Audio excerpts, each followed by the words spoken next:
Tomamos aire cada 3 segundos.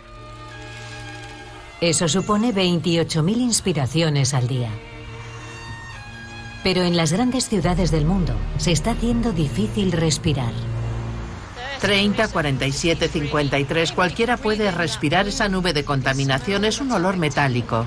Hay una amenaza invisible incluso cuando parece que el aire está limpio. Un año tuve que ir 18 veces al hospital. La contaminación del aire es un problema mundial y la comunidad científica lo está estudiando. Es como si te lleváramos a Pekín un par de horas. Están descubriendo que la contaminación nos afecta de formas que nunca habríamos imaginado. El cerebro se encoge a consecuencia de la contaminación urbana. Deberíamos saber qué respiramos. Que no lo veamos no significa que no esté. Hay algo en el aire.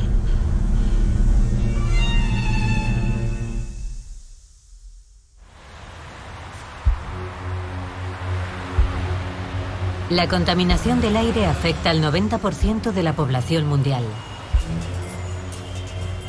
China y la India son dos de los países que más sufren las consecuencias del smog o niebla fotoquímica. Miles de personas viven en ciudades que registran niveles nocivos de contaminación a diario. La contaminación atmosférica forma parte de su vida cotidiana. Nos acabamos de mudar a Nueva Delhi en agosto. La India nos parece muy interesante. La gente viene aquí de todas partes del mundo por muchos motivos. Me sorprendió lo pésima que es la calidad del aire en la India. Algo había oído e hice mis propias averiguaciones. Hablé con varios pediatras porque vivo aquí con mi familia, con 2 niños pequeños.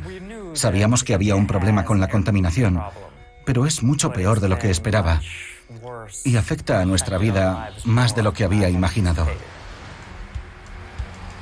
Lo peor de todo es que lo hueles y notas el sabor en la boca. Ese sabor químico que se te queda en la lengua y te pican los ojos. No me lo esperaba. Pensaba que era un problema para la salud a largo plazo, pero notas de inmediato cuando llegan las nubes de aire contaminado. Salimos lo menos posible. Los días de más contaminación nos ponemos mascarillas para salir. Tenemos un filtro de aire en el coche y filtros en casa, donde pasamos la mayor parte del tiempo.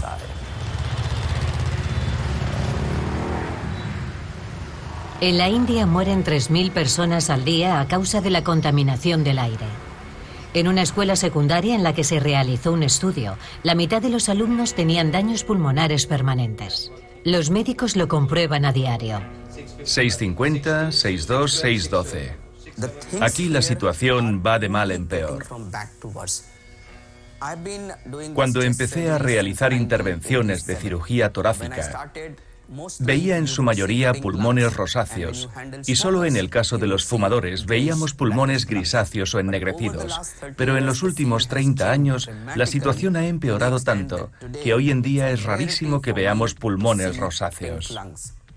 Y por desgracia, cada vez vemos pacientes más jóvenes con cáncer de pulmón.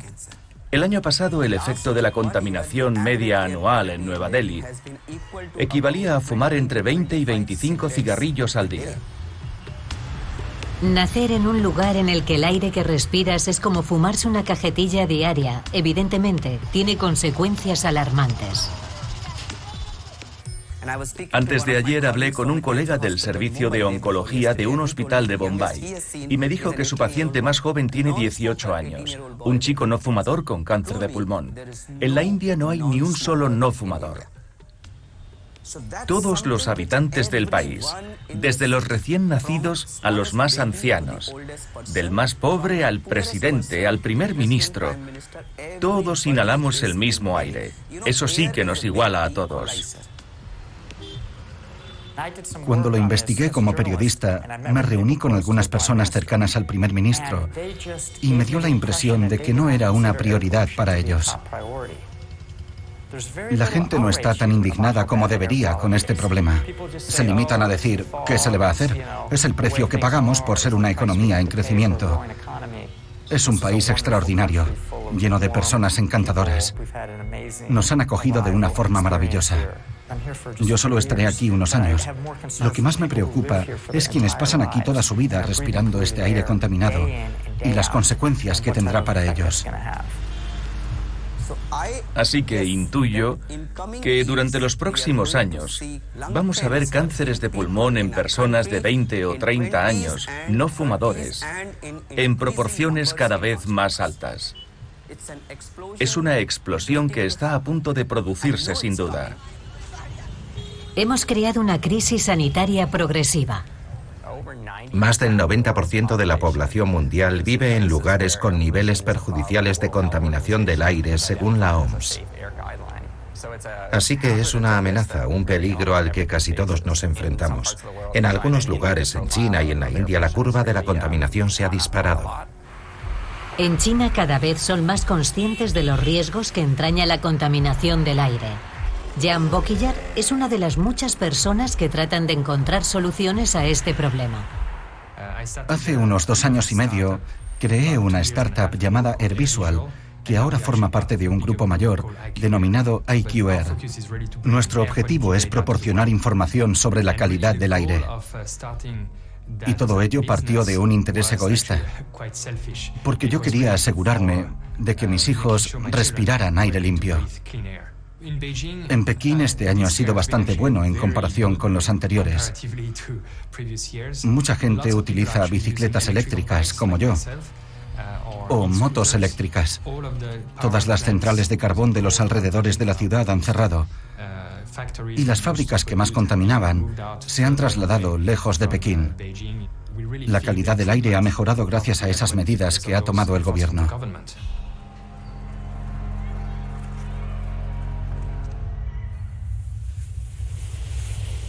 La contaminación atmosférica es un problema mundial. Pero hasta en las ciudades en las que el aire parece limpio, no pueden estar tranquilos. En Canadá tenemos unos cielos azules inmaculados. Lo contrario sería poco canadiense. La calidad del aire es buena, pero no vemos los contaminantes que nos afectan. Pero lo que no vemos puede matarnos. En Norteamérica muere más gente a causa de la contaminación atmosférica que por accidentes de tráfico. Greg Evans lleva decenas de años estudiando la contaminación del aire. Es una mezcla de sustancias químicas que pueden estar en fase gaseosa o en estado sólido, como partículas en suspensión. Lo más preocupante son las partículas finas presentes en el aire. La mayoría de esas partículas diminutas, casi ingrávidas, son restos de combustibles fósiles que no se han quemado. Son tan pequeñas que no se aprecian, pero hay muchas. Estamos en una sala muy limpia, pero cada vez que respiramos, inhalamos unos 5 millones de partículas. Y ahí fuera serían 20 millones de partículas cada vez que inhalas. ¿Qué respiramos cuando tomamos una bocanada de aire?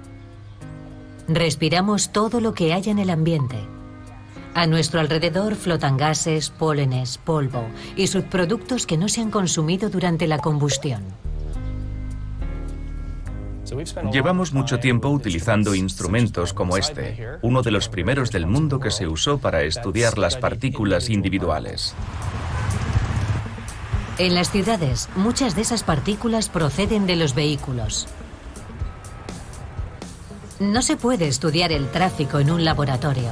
Hay que ir donde está la contaminación.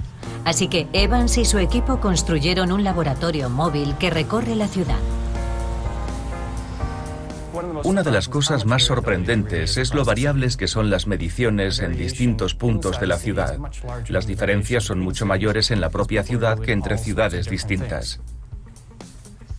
La ciudad es un mosaico de buena y mala calidad del aire. ¿Cómo puede haber tales diferencias? Marian Hapsopoulos se dedica precisamente a averiguar a qué se debe. Estudio la contaminación asociada al tráfico. Observo cómo se generan las emisiones de los vehículos al circular por la ciudad. ¿Qué tipo de microentornos urbanos atrapan los contaminantes del aire y cuáles son los puntos críticos? ¿Mi medio de transporte? Es ecológico. Suelo caminar, que es una de las mejores maneras de moverse por la ciudad. En Toronto no cojo el coche. No tendría sentido. No encaja con mis principios. Ha surgido una nueva herramienta para detectar focos urbanos críticos, los medidores portátiles. Los avances tecnológicos nos han permitido contar con instrumentos muy pequeños como estos dispositivos portátiles. Una revolución en la medición de la contaminación atmosférica. Ya se puede medir la calidad del aire en lugares a los que ni un laboratorio móvil puede acceder. Todos los años organizo una campaña a gran escala con alumnos y auxiliares de investigación. Llevan monitores de exposición y recorren la ciudad recogiendo datos sobre la contaminación del aire. La idea es averiguar los factores que determinan que haya concentraciones más altas. Gracias a los avances en la tecnología de medición de la contaminación, podemos medir partículas mucho más pequeñas, las llamadas ultrafinas, que son minúsculas. Laura y Yancy forman parte del escuadrón de Mariam. Van registrando las partículas ultrafinas en distintos puntos de la ciudad. Como son tan sumamente pequeñas, no pesan nada. Así que el peso no nos sirve. No nos da una idea de cuántas hay. Por eso tenemos que contarlas. Primero hacen mediciones en el campus de la Universidad de Toronto. En esta zona verde, los resultados son bastante buenos. Hay entre 13 y 14.000 partículas por centímetro cúbico. Es muy poco. Es una zona abierta, sin tráfico. Su siguiente parada es un paso inferior junto a una autopista. 2 veces más que en Kings Circle. Al pasar junto a una zona en obras, el polvo y las emisiones de los camiones diésel disparan las lecturas. Aquí hay 6 veces más de lo normal. Eso es 5 veces más que en el campus. Ahora se acercan a un paso subterráneo con una acera para peatones. Los resultados son muy reveladores. Esto es 5 veces más que en el campus. Y 3 o 4 veces más que junto a la autopista. Al lado hay un pasaje cubierto para peatones y los niveles de contaminación son mucho más bajos. Fuera había casi 100.000 partículas y aquí hay muchísimas menos. Algunos peatones eligen la ruta más limpia, pero a otros les resulta más cómodo ir por la acera. Cerca de un edificio alto, Laura y Yancy encuentran la zona más crítica de todas. El aire parece limpio, pero no lo está. Ahora mismo es como unas 20 o 30 veces más alto. Es lo que llamamos cañones urbanos. Según el lado de la calle por el que vamos, podemos inhalar diferentes niveles de contaminación. Podemos estar en una calle estrecha con mucho menos tráfico que la autopista, pero con el doble de contaminación. Solo porque ese entorno urbano tiene más tendencia a atrapar y a acumular la contaminación a la altura de la calle. Es sorprendente registrar tales concentraciones en Toronto. Aquí también la población puede estar expuesta en determinados sitios a concentraciones similares a las de China.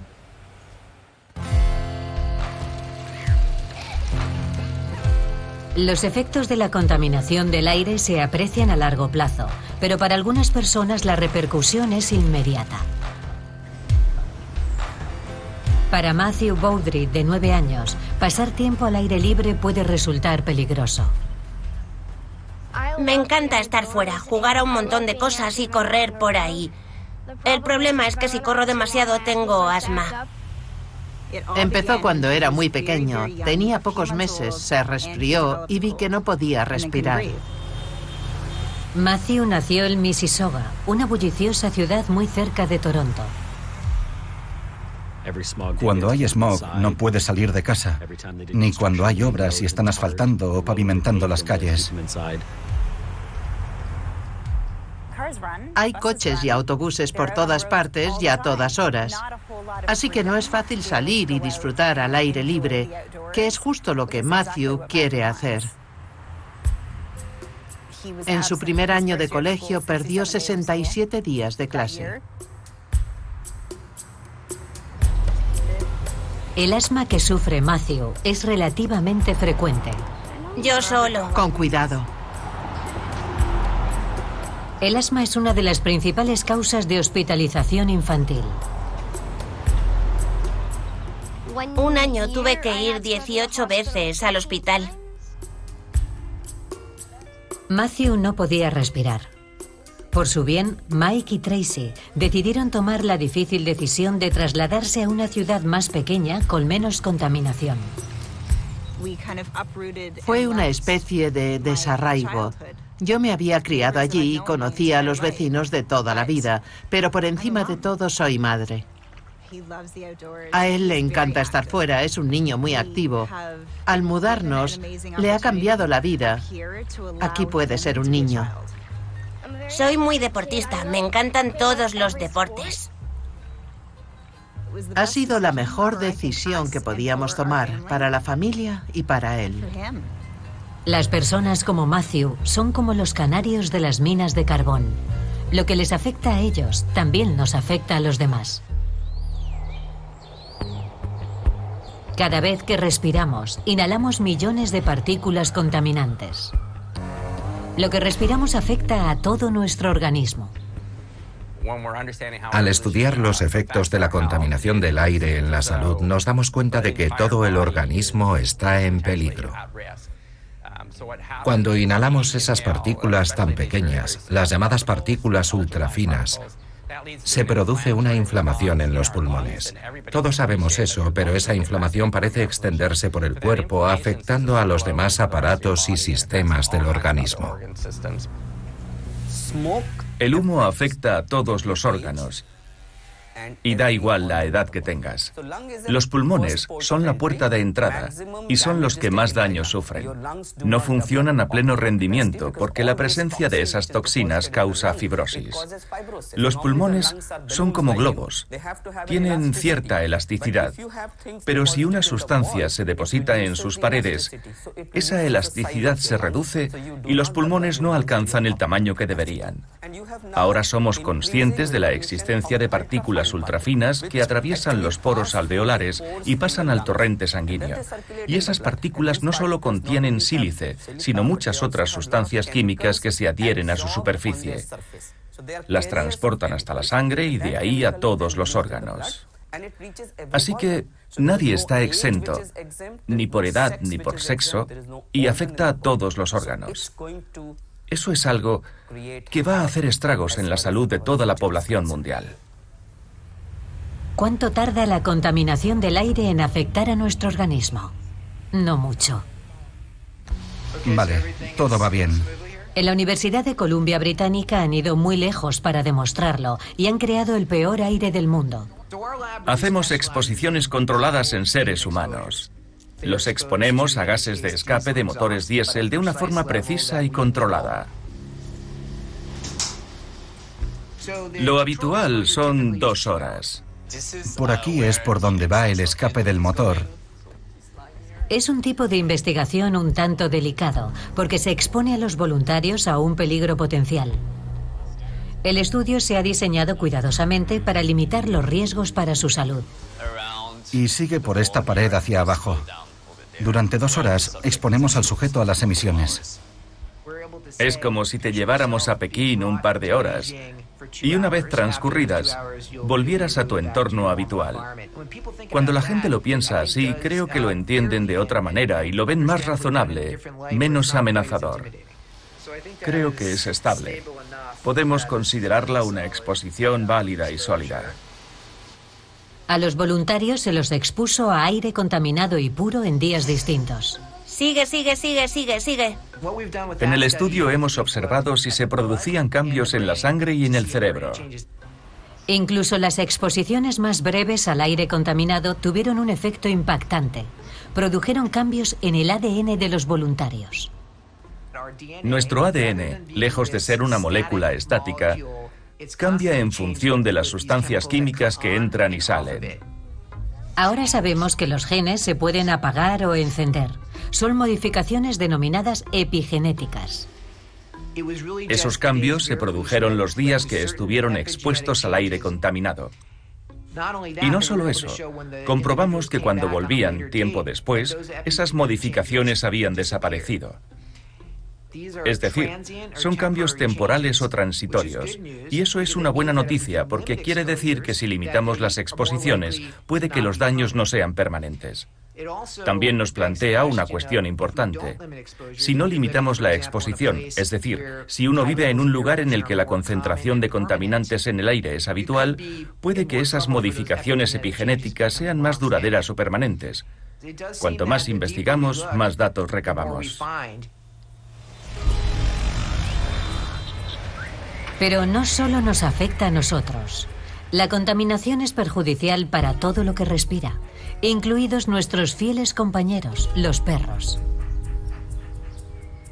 A finales de la década de 1990, un equipo de veterinarios de Ciudad de México detectó que había perros con síntomas muy poco frecuentes: confusión, desorientación. Algunos no eran capaces de reconocer a su dueño.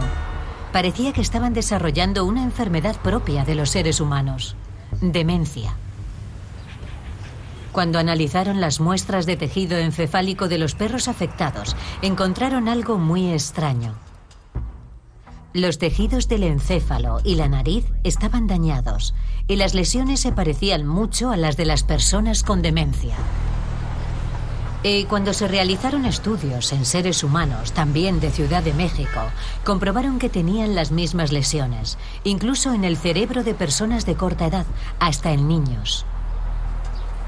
Lo habitual es que la demencia aparezca en personas mayores, no en niños o en perros. Hay una forma de confirmar el diagnóstico de la demencia: medir la cantidad de hierro presente en el encéfalo.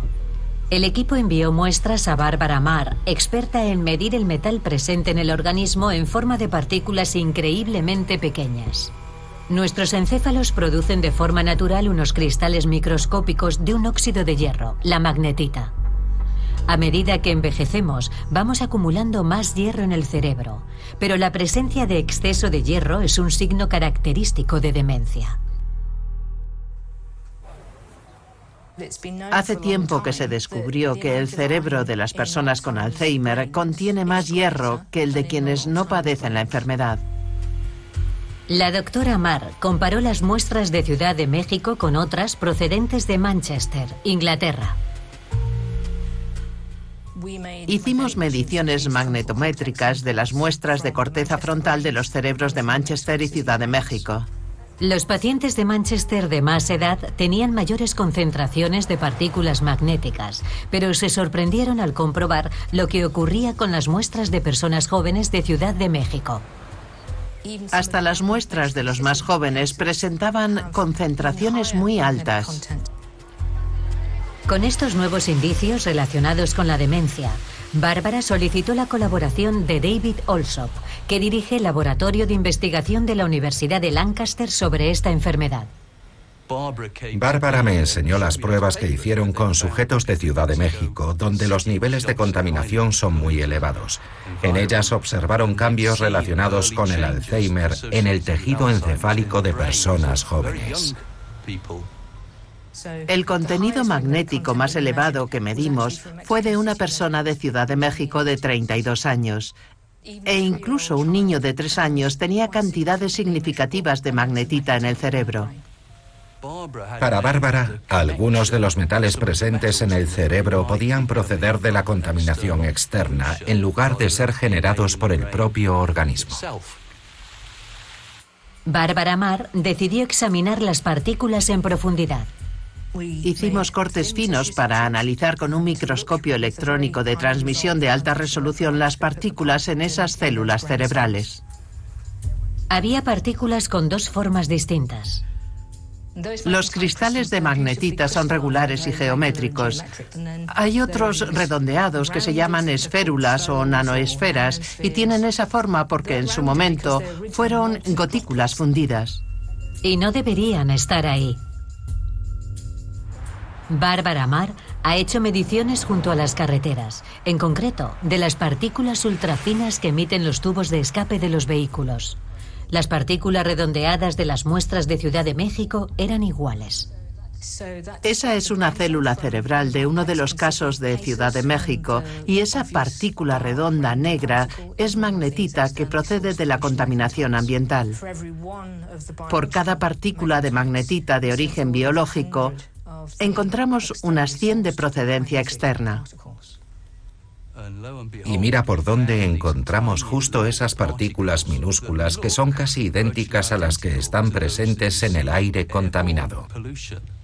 No está probado de forma concluyente, pero parece que proceden de la contaminación atmosférica.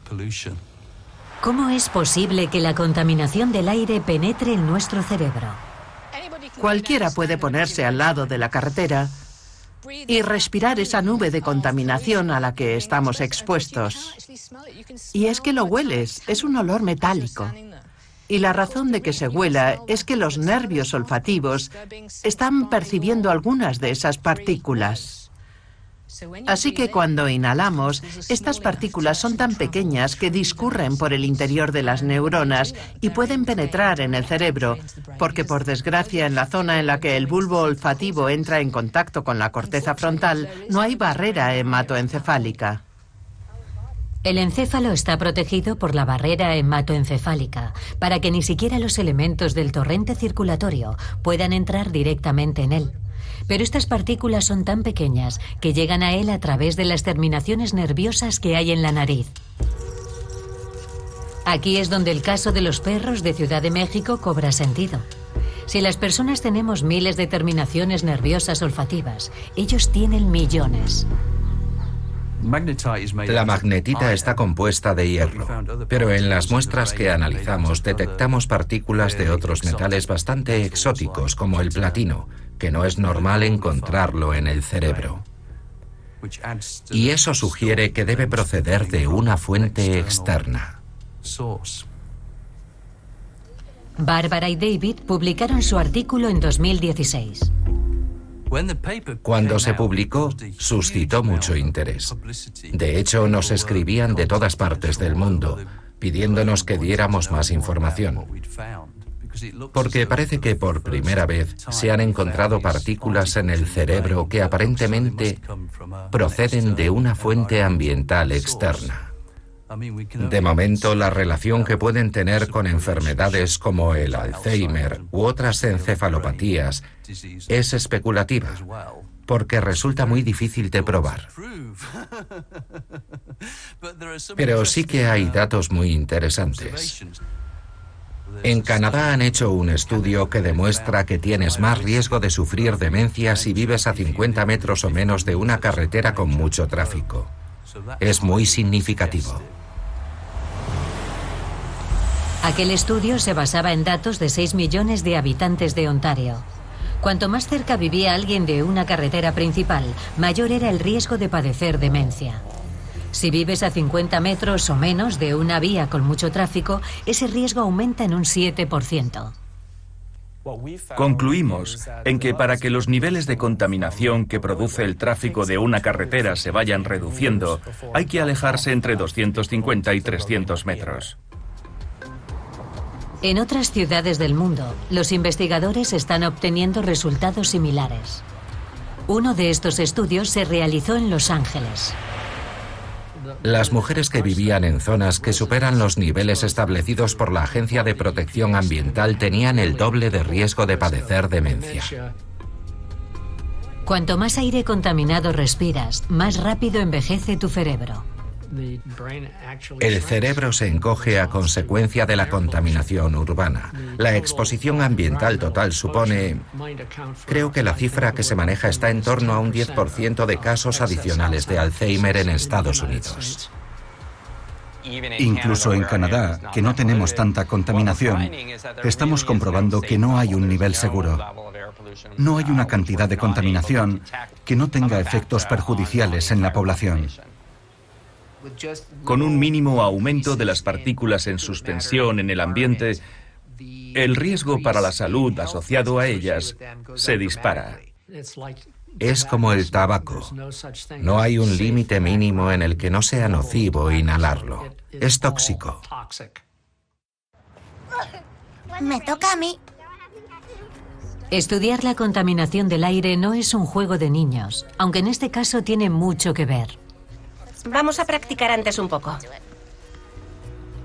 Rima Habre forma parte de un equipo de la Universidad del Sur de California que lleva tiempo realizando un estudio.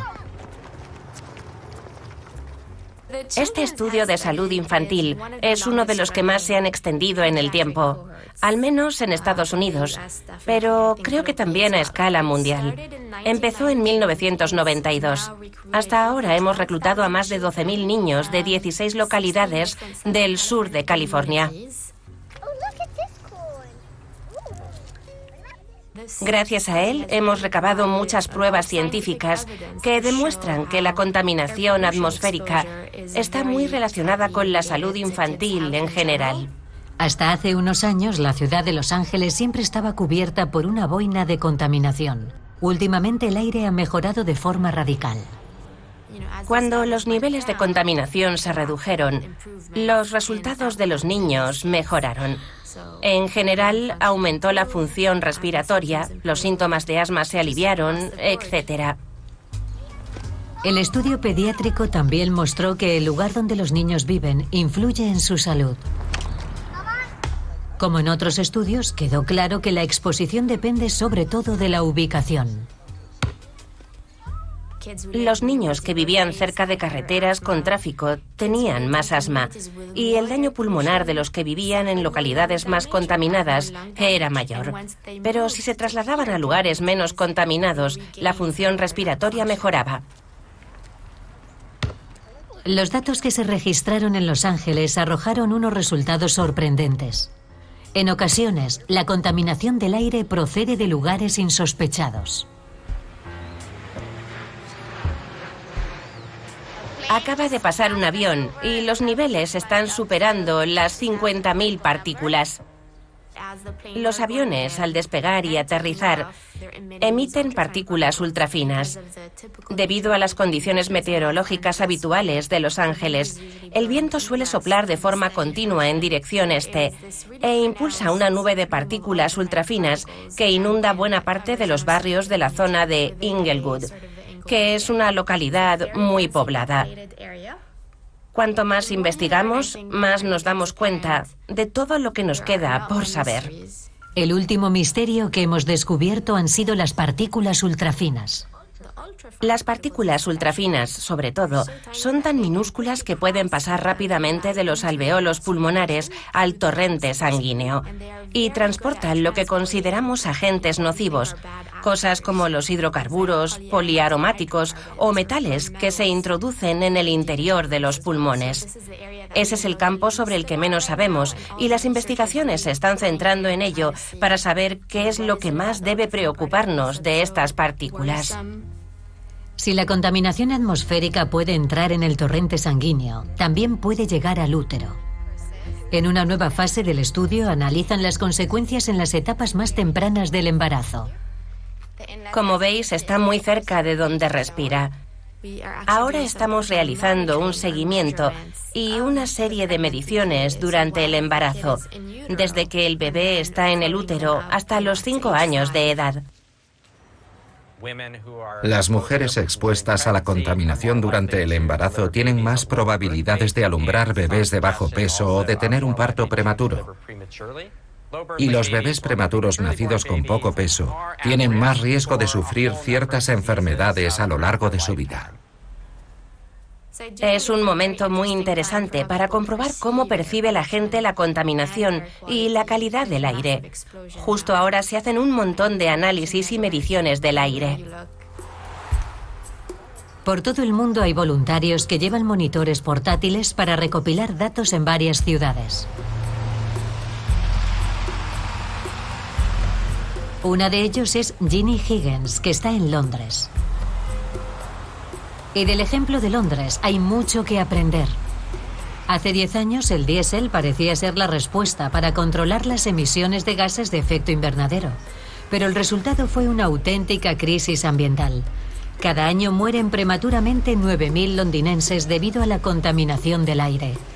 800 colegios y guarderías, a los que acuden decenas de miles de niños, están expuestos a niveles ilegales de contaminación atmosférica. No hay un rincón de Londres que registre niveles de exposición seguros. En el centro de la ciudad, la concentración de partículas en suspensión es del doble de lo permitido. No sé decirte si el aire es mejor o peor cuando salgo. Cuando hay niebla, la contaminación se hace visible y se nota más. Ginny nota los efectos del aire contaminado más que la mayoría. Ella forma parte de un extenso estudio que se realiza en Londres para recabar datos sobre dónde y cómo nos afecta la contaminación. Hemos reclutado a pacientes con EPOC, es decir, enfermedad pulmonar obstructiva crónica, que es un término genérico que abarca afecciones muy diversas. Todas ellas tienen en común la dificultad para respirar. Les entregamos un medidor de contaminación y les pedimos que lo lleven consigo cuando salen a la calle durante un periodo de 6 meses como máximo. Los investigadores del King's College utilizan los datos para elaborar una estrategia contra la contaminación atmosférica. Es importante hacer estimaciones sobre la exposición de la población a los contaminantes para relacionarlo con fuentes concretas y desarrollar políticas. Hemos creado un modelo que predice los grados de exposición de la gente cuando recorre la ciudad. Un modelo que representa a 7 millones de londinenses.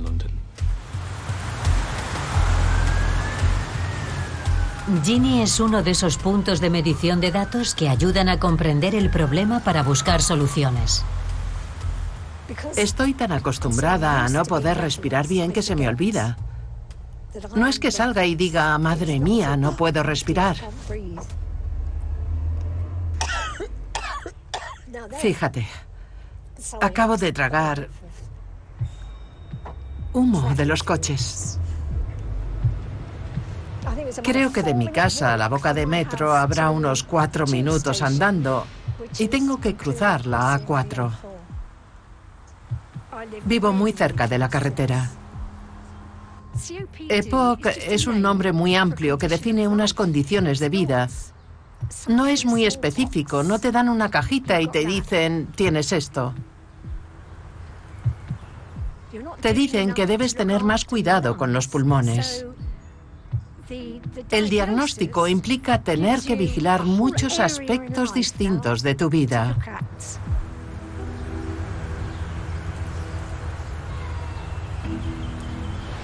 El incremento de las investigaciones sobre este tema en todo el mundo está sensibilizando a la opinión pública.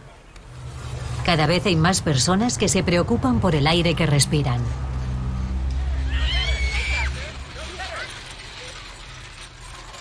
Keith Brooks, que vive en Toronto, es una de ellas.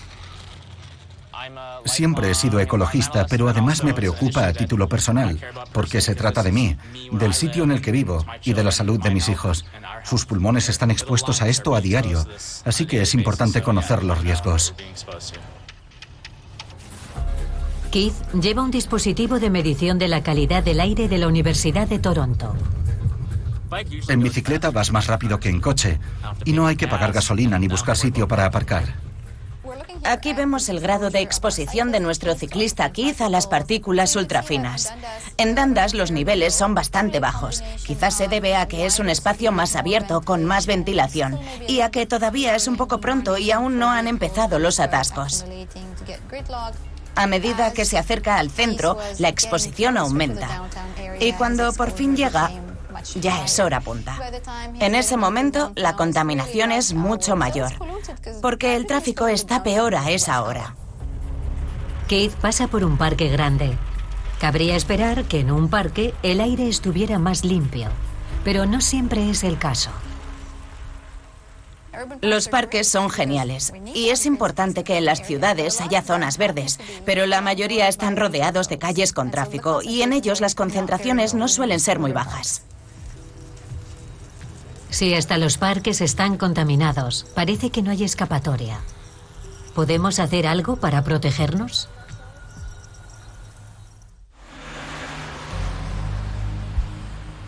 La solución al problema de la contaminación atmosférica no es ningún misterio. Hay que dejar de utilizar combustibles fósiles. Claro que eso, en una economía que se basa en ellos, no va a pasar de la noche a la mañana, aunque sí podemos hacer algunos cambios. No es que tengamos que hallar una cura. Ya sabemos qué hacer para resolver el problema. En Norteamérica y Europa hemos avanzado mucho. Debemos abandonar los combustibles fósiles, pero por desgracia todavía seguiremos conviviendo muchos años con los motores de combustión interna. Puedes llevar la botella de agua más cara del mundo, pero no venden aire puro envasado. Tenemos que respirar el aire exterior. No ha habido ningún gobierno en el mundo que haya podido resolver el problema. Si queremos atajarlo, es indispensable que la población colabore. Primero, hay que saber que el problema existe. Después, debemos aceptar que no se puede resolver sin que todos y cada uno de nosotros nos sacrifiquemos un poco. Hay que tomar las medidas necesarias para que se produzca una transición a fuentes de energía más limpias. Si seguimos como hasta ahora, el futuro es muy aciago. Una forma de protegernos es llevar mascarillas. ¿Pero sirven de algo? Cada vez más gente utiliza mascarillas y filtros, pero si has llevado una durante más de una hora sabrás lo incómodas que son. Aunque ha aumentado el número de gente que las usa, no creo que sea una solución práctica. Dicho esto, si se colocan correctamente sí que sirven. Filtran las partículas más nocivas. Por otro lado, los filtros de interior para las casas funcionan muy bien. Si los pones en el dormitorio, puedes dormir 8 horas con hasta un 60% menos de contaminación. Creemos que la población debe tener acceso a la información sobre la calidad del aire. Deberíamos saber qué respiramos. Que no lo veamos no significa que no esté. Si la gente tuviera esa información, tendría más interés y colaboraría más, porque ahora no son conscientes de a qué se exponen o a cómo contribuyen al problema. El dispositivo de medición que Keith llevó consigo en sus desplazamientos le dio información muy valiosa sobre los tramos más contaminados de su recorrido. Toda esa información se ha volcado en una aplicación, el Clean Ride Mapper. El objetivo del mapa para ciclistas era difundir los resultados de la investigación. Pensamos que sería útil para quienes quisieran diseñar sus desplazamientos, asegurándose de que el recorrido tuviera la menor concentración de contaminantes posible. Y esto es muy interesante. En un momento dado, Keith decidió hacer un recorrido distinto, desde el mismo punto de partida y con el mismo destino. Nosotros calculamos primero la exposición media de la anterior ruta que hacía, que fue de unas 34.000 partículas por centímetro cúbico. Y después la de la ruta alternativa, que no solo variaba en el recorrido, sino también en la hora de salida. Y la exposición media fue de 11.000 partículas, lo que supone una reducción de más del 66%. ¿Un 66% menos? Un montón si haces ese recorrido 2 veces al día. Que la gente deje de usar el coche es fundamental. Pero si sigue habiendo tanto tráfico, ¿no perjudica eso a la salud de los ciclistas? Vivo en North Shore y vengo en bicicleta. Creo que es bueno para mi salud física y mental. Entre quienes se preocupan por la contaminación, el uso de la bicicleta es un motivo de debate, pero parece que los beneficios para la salud son superiores a los riesgos. Es un mensaje importante porque se ha investigado mucho al respecto.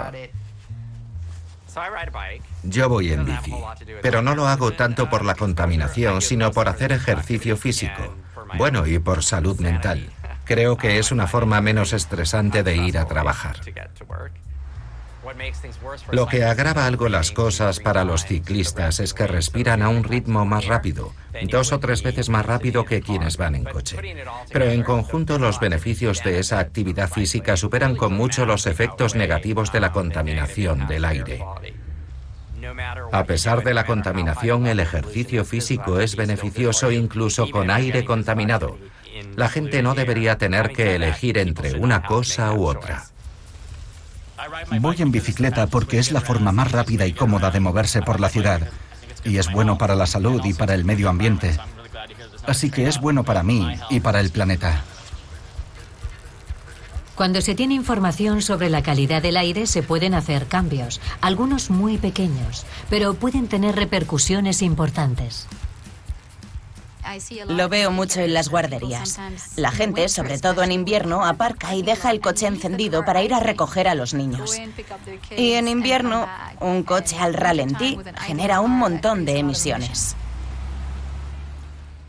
Son pequeños gestos, como apagar el motor del autobús si los niños están subiendo, porque el tubo de escape está a la altura de sus cabezas. Es sencillo, aunque quizá no se nos habría ocurrido si Matthew no fuera asmático. Los gases del tubo de escape de los autobuses son uno de los desencadenantes más graves de una crisis de asma. Hay zonas en las que están obligados a apagar el motor. Cuanta más información tenemos, mejor podemos protegernos. Los medidores portátiles han sido de gran ayuda para la investigación, pero el siguiente paso sería interconectarlos para crear ciudades inteligentes. La iniciativa de las ciudades inteligentes consiste en proporcionar a la gente más información sobre cómo funciona la ciudad, para que puedan decidir cómo desplazarse. Me gustaría ver un monitor en cada esquina y que los llevaran instalados las bicicletas de alquiler. Eso ya se hace en algunas ciudades europeas y te permite tener 100 o 200 medidores recorriendo la ciudad. Si los instalas en las bicicletas o se los das a los peatones, puedes recabar un montón de datos por toda la ciudad y se recogen en el acto. De modo que puedes generar mapas con información sobre la contaminación del aire en ese preciso momento. Las ciudades inteligentes nos permitirán evitar la contaminación atmosférica, pero ya hay quien va aprendiendo algunos trucos. Desde que empecé a estudiarlo ya he cambiado algunos hábitos. Procuro ir siempre por el lado en el que los coches bajan, porque sé que hay menos contaminación. Por el que suben emiten más partículas contaminantes porque aceleran más para poder subir la pendiente. Ahora veo las partículas. Aunque sean invisibles, yo las veo en mi cabeza, así que evito los sitios donde más tráfico hay para no estar tragándome todas esas sustancias tan perjudiciales día sí y día también. Podría ir por la autopista que se puede coger cerca de mi casa, pero prefiero ir por esta carretera que apenas tiene tráfico. Si tengo que conducir por la ciudad, nunca me verás pegada al tubo de escape del de delante. Sobre todo en los semáforos, procuro dejar toda la distancia que puedo con el coche que tenga delante. Incluso en carreteras con tan mala fama como las autopistas de Los Ángeles, los pequeños gestos pueden ser decisivos. Conectar la recirculación del aire acondicionado es una buena idea. He desconectado la recirculación y ahora está entrando aire del exterior. La cifra no deja de aumentar. Estábamos en 12.000 y sigue subiendo. 25.000 y ahora 30.000. ¿Y si vamos con la ventanilla bajada? He bajado los cristales de las ventanillas. Estamos en Los Ángeles y hay algo de tráfico. No es tráfico muy denso y estamos registrando la exposición a las partículas ultrafinas del exterior. Hay 150.000 por centímetro cúbico. No creo que la gente sea consciente de que el mero hecho de bajar la ventanilla aumente hasta ese punto la concentración de partículas en el habitáculo del coche. Los seres humanos siempre nos inclinamos por lo que nos resulta más cómodo. Si es más fácil y útil bajarla, eso es lo que va a hacer la gente hasta que no les demos más información al respecto.